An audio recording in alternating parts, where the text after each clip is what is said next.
So we just want to touch on just fire, that in general all roofing materials must meet fire resistance requirements, and placing soil on top of these membranes does make it less susceptible to or vulnerable to fire.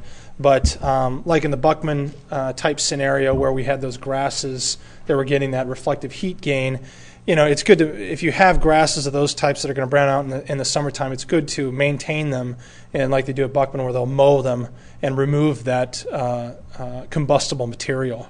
So I think that's just, in general, fire on a roof is not good. Especially before July 4th. Yeah, geez. Because even though we have codes that you can't use rockets and things like that, we have a lot of rockets flying around. And I found one on my eco-roof this past 4th of July, well, after the 4th of July, that one of these little rocket things was, 2 of them in my yard. And I don't like them, so somebody else, one of my neighbors did.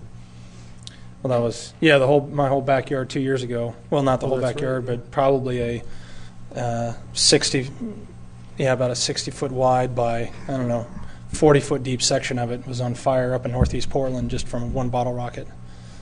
So it was interesting.